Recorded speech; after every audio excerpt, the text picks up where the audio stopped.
আসসালামু আলাইকুম। সংবাদে আপনাদের সবাইকে স্বাগত জানাচ্ছি। আমি ফিরোজ তোহা। শুরুতেই সংবাদ শিরোনাম। বাংলাদেশের সর্বশেষ গুরুত্বপূর্ণ আপডেট সংবাদে আপনাকে স্বাগত। শুরুতেই সংবাদ শিরোনাম, পরে বিস্তারিত।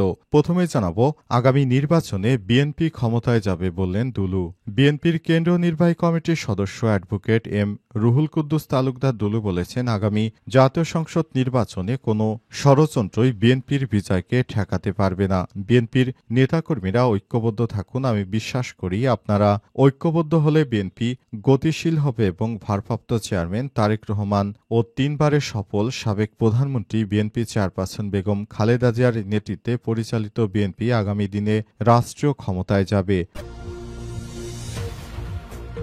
এরপর জানাবো, সরকারের ব্যর্থতার দায় নিতে হচ্ছে এনসিপিকে বললেন হাসনাত আব্দুল্লাহ। অন্তর্বর্তীকালীন সরকারের ব্যর্থতার দায় নিতে হচ্ছে এনসিপিকে বলে মন্তব্য করেছেন জাতীয় নাগরিক পার্টির মুখ্য সংগঠক দক্ষিণাঞ্চল হাসনাত আব্দুল্লাহ। তিনি বলেন, বিএনপি সহ অন্য দলের অংশ থাকা সত্ত্বেও অন্তর্বর্তীকালীন সরকারের সব ব্যর্থতা এবং সীমাবদ্ধতার দায় নিতে হচ্ছে এনসিপিকে। এদিকে কিশোরগঞ্জে তারেক রহমান বললেন, স্বৈরাচার পালিয়ে গেলেও অদৃশ্য শক্তি মাথাচাড়া দিয়ে উঠেছে। স্বৈরাচার পালিয়ে গেলেও অদৃশ্য শক্তি ধীরে ধীরে মাথাচাড়া দিয়ে উঠছে বলে মন্তব্য করেছেন বিএনপির ভারপ্রাপ্ত চেয়ারম্যান তারেক রহমান। আজ জেলা বিএনপির ত্রিবার্ষিক সম্মেলনে ভার্চুয়ালি সংযুক্ত হয়ে সব কথা বলেন তিনি। এবারে জানাবো, সাইবার হামলায় ইউরোপ জুড়ে শত শত ফ্লাইট বাতিল। লন্ডনের হিথ্রো, ব্রাসেলস এবং বার্লিন সহ ইউরোপের একাধিক ব্যস্ততম বিমানবন্দরে সাইবার আক্রমণের কারণে কার্যক্রম ব্যাহত হয়েছে। বিমান সংস্থাগুলোর চেক ইন ও বোর্ডিং সিস্টেমে সমস্যার কারণে শত শত ফ্লাইট বিলম্বিত এবং অনেকগুলো বাতিল করা হয়েছে। এবং সর্বশেষ জানাবো, নভেম্বরের প্রথম সপ্তাহে উদ্বোধন জুলাই সিটি জাদুঘরের, বলছেন সংস্কৃতি উপদেষ্টা। সংস্কৃতি উপদেষ্টা মোস্তফা সরোয়ার ফারুকী প্রধান উপদেষ্টাকে জানান, আগামী 31 অক্টোবর 2025 এর মধ্যে এ জাদুঘরের নির্মাণ কাজ শেষ হবে এবং নভেম্বরের প্রথম সপ্তাহে উদ্বোধন সম্ভব হবে বলে তারা আশা প্রকাশ করেছেন। প্রিয় দর্শক, এতক্ষণ শুনছিলেন সংবাদ শিরোনাম, এবারে বিস্তারিত।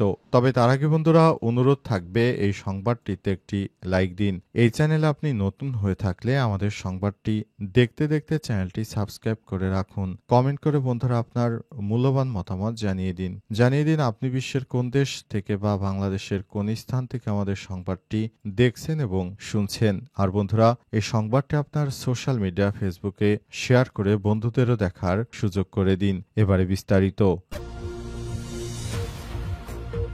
আগামী নির্বাচনে বিএনপি ক্ষমতায় যাবে বললেন দুলু। বিএনপির কেন্দ্রীয় নির্বাহী কমিটির সদস্য অ্যাডভোকেট এম রুহুল কুদ্দুস তালুকদার দুলু বলেছেন, আগামী জাতীয় সংসদ নির্বাচনে কোনো ষড়যন্ত্রই বিএনপির বিজয়কে ঠেকাতে পারবে না। বিএনপির নেতাকর্মীরা ঐক্যবদ্ধ থাকুন। আমি বিশ্বাস করি আপনারা ঐক্যবদ্ধ হলে বিএনপি গতিশীল হবে এবং ভারপ্রাপ্ত চেয়ারম্যান তারেক রহমান ও তিনবারের সফল সাবেক মন্ত্রী বিএনপি চেয়ারপারসন বেগম খালেদা জিয়ার নেতৃত্বে পরিচালিত বিএনপি আগামী দিনের রাষ্ট্রীয় ক্ষমতায় যাবে। কোনো ষড়যন্ত্র চক্রান্ত বেগম খালেদা জিয়াকে ও তারেক রহমানের এই বিজয়কে কেউ ঠেকাতে পারবে না। আজ নাটোর শহরের আলাইপুর জেলা পরিষদ মিলনায়তনে জেলা বিএনপি আয়োজিত বর্তমান প্রেক্ষাপটে সমসাময়িক রাজনৈতিক ভাবনা ও করণীয় শীর্ষক আলোচনা সভায় প্রধান অতিথির বক্তব্যে তিনি এসব কথা বলেন। এ সময় অন্যান্যদের মধ্যে আরও বক্তব্য রাখেন জেলা বিএনপির আহ্বায়ক রহিম নেওয়াজ, যুগ্ম আহ্বায়ক মুস্তাফিজুর রহমান শাহীন, সাইফুল ইসলাম আফতাব, জেলা বিএনপির সদস্য শহীদুল ইসলাম বাচ্চু এবং নাসিম উদ্দিন নাসিম, জেলা মহিলা দলের সভানেত্রী সাবেক এমপি সুপিয়া হক, নাটোর পৌরসভার সাবেক মেয়র কাজী শাহ আলম, সদর থানা বিএনপির আহ্বায়ক অধ্যক্ষ রফিকুল ইসলাম, জেলা যুবদলের সভাপতি এ হাই তালুকদার ডালিম এবং জেলা ছাত্রদলের সভাপতি কামরুল ইসলাম প্রমুখ উপস্থিত ছিলেন। সরকারের ব্যর্থতার দায় নিতে হচ্ছে এনসিপিকে, হাসনাত আব্দুল্লাহ। অন্তর্বর্তীকালীন সরকারের ব্যর্থতার দায় নিতে হচ্ছে এনসিপিকে বলে মন্তব্য করেছেন জাতীয় নাগরিক পার্টির মুখ্য সংগঠক দক্ষিণাঞ্চল হাসনাত আব্দুল্লাহ। তিনি বলেন, বিএনপি সহ অন্য দলের অংশ থাকা সত্ত্বেও অন্তর্বর্তীকালীন সরকারের সব ব্যর্থতা এবং সীমাবদ্ধতা দায় নিতে হচ্ছে এনসিপিকে। শনিবার দুপুরে রাজধানীর কাকরাইলে ডিপ্লোমা ইঞ্জিনিয়ার্স ইনস্টিটিউটে তারুণ্যের রাষ্ট্রচিন্তার তৃতীয় সংলাপে তিনি এসব কথা বলেছেন। হাসনাত আব্দুল্লাহ বলেন, ফ্যাসিবাদীদের বিরুদ্ধে অবস্থান স্পষ্ট করেছে এনসিপি। ফ্যাসিবাদ বিরোধী রাজনৈতিক দলগুলোর থেকে পূর্ণ সহযোগিতা পাওয়া যায়নি, অনেকটা একাই লড়তে হয়েছে। তিনি আরও বলেন, মানুষ এনসিপির কাছে নতুনত্ব প্রত্যাশা করছে। মিডিয়া এবং সেনাবাহিনীর একটি অংশ বাংলাদেশের বিরুদ্ধে কাজ করছে, তাদের বিরুদ্ধে আমরা লড়াই করছি অনেকটা একাই। আমরা মিডিয়ার চোখে চোখ রেখে কথা বলেছি, সত্যকে সত্য এবং মিথ্যাকে মিথ্যা বলার চেষ্টা করেছি। ব্যবসায়ীদের হাতে রাজনীতি বন্দী হওয়া প্রসঙ্গ টেনে হাসনাত আব্দুল্লাহ বলেন, রাজনীতিবিদদের হাতে রাজনীতি থাকতে হবে। যারা রাজনীতির বাইরে গিয়ে বিভিন্ন রকম অসামাজিক কার্যকলাপে লিপ্ত, তাদের বিরুদ্ধে এনসিপি সবসময় শুরু থেকেই কথা বলেছে। সুতরাং এনসিপির নেতৃত্ববৃন্দরা কোনো ফ্যাসিবাদীকে ভয় পায় না, বরং তাদেরকে রুখে দিতে সবসময় বদ্ধপরিকর। এনসিপির নেতৃত্ববৃন্দ সরকারকে বসায়নি, বরং সবার আলোচনা সাপেক্ষে সরকারকে বসানো হয়েছে। আমরা জাতীয় সরকার গঠন করেছিলাম, বিএনপির ভারপ্রাপ্ত চেয়ারম্যান লন্ডন থেকে তারেক রহমান আমাদেরকে বাধা দিয়েছে। এছাড়াও আরও যেসব সমস্যা সম্মুখীন হয়েছে আমরা এসব বিষয়গুলো ইতিমধ্যেই আমরা দেখতে পাচ্ছি এবং অন্তর্বর্তীকালীন সরকারের প্রধান উপদেষ্টা প্রফেসর ডক্টর মোহাম্মদ ইউনূসের সরকার নতুন বাংলাদেশ গড়তে গিয়ে বিভিন্ন সমস্যারও সম্মুখীন হচ্ছে, বিশেষ করে একটি রাজনৈতিক দলের কাছ থেকে। কিশোরগঞ্জে তারেক রহমান বললেন, স্বৈরাচার পালিয়ে গেলেও অদৃশ্য শক্তি মাথাচাড়া দিয়ে উঠেছে।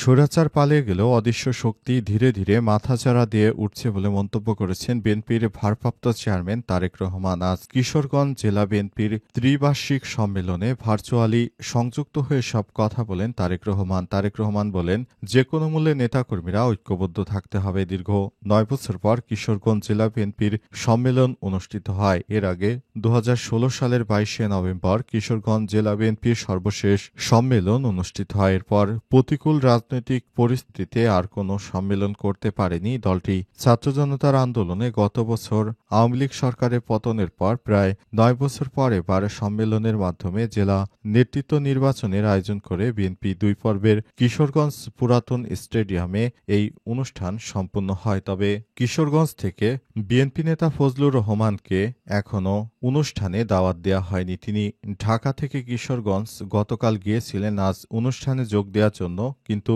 তার নাম না থাকাতে তিনি ভারাক্রান্ত মন নিয়ে অবশেষে ঢাকায় ফিরে এসেছেন। তিনি আরও জানিয়েছেন, এই নির্বাচনের মাধ্যমে আমরা যে নতুন বাংলাদেশ গড়তে চাই, সেই নতুন বাংলাদেশের রূপরেখা গড়ে তুলতে হবে। সাইবার হামলায় ইউরোপ জুড়ে শত শত ফ্লাইট বাতিল। লন্ডনে হিথ্রো, ব্রাসেলস এবং বার্লিন সহ ইউরোপের একাধিক ব্যস্ততম বিমানবন্দরে সাইবার আক্রমণের কারণে কার্যক্রম ব্যাহত হয়েছে। বিমান সংস্থাগুলো চেক ইন ও বোর্ডিং সিস্টেমের সমস্যার কারণে শত শত ফ্লাইট বিলম্বিত এবং অনেকগুলো বাতিল করা হয়েছে। আর যুক্তরাষ্ট্র ভিত্তিক গণমাধ্যম CNN-এর এক প্রতিবেদনে তথ্য জানিয়েছে। হিথ্রো বিমানবন্দর থানায় কলিন্স অ্যারোস্পেসের নামক একটি প্রযুক্তি সেবা প্রদানকারী প্রতিষ্ঠান, যা একাধিক এয়ারলাইন্সের চেক ইন ও বোর্ডিং সিস্টেম পরিচালনা করে, তারা একটি প্রযুক্তিগত সমস্যা বা সাইবার আক্রমণের সম্মুখীন হয়। এর ফলে যাত্রীদের যাত্রা বিলম্বিত হতে পারে বলে বিমানবন্দর কর্তৃপক্ষ সতর্ক করে। ব্রাসেলস ও বার্লিন বিমানবন্দরও সাইবার আক্রমণের প্রভাব স্বীকার করেছে। তারা জানিয়েছে, তাদের সংস্কীয় চেক ইন বোর্ডিং সিস্টেম অকার্যকর হয়ে পড়ে, ফলে ম্যানুয়াল চেক ইনের মাধ্যমে কার্যক্রম চালাতে হচ্ছে।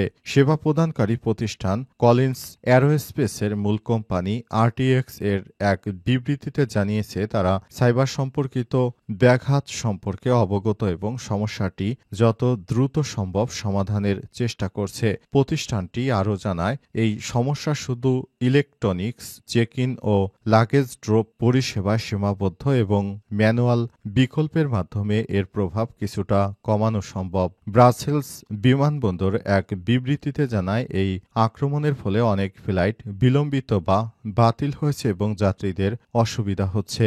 বার্লিন বিমানবন্দরও তাদের ওয়েবসাইট জানিয়েছে, ইউরোপ জুড়ে পরিচালিত একটি সিস্টেম প্রদানকারী কারিগরি সমস্যার কারণে চেক ইনে দীর্ঘ সময় লাগছে। তবে জার্মানির বৃহত্তম ফ্রাঙ্কফুর্ট বিমানবন্দর এবং সুইজারল্যান্ডের জুরিক বিমানবন্দরে সমস্যা দ্বারা প্রভাবিত হয়নি বলে জানিয়েছে সংশ্লিষ্ট বিমানবন্দরের কর্তৃপক্ষ।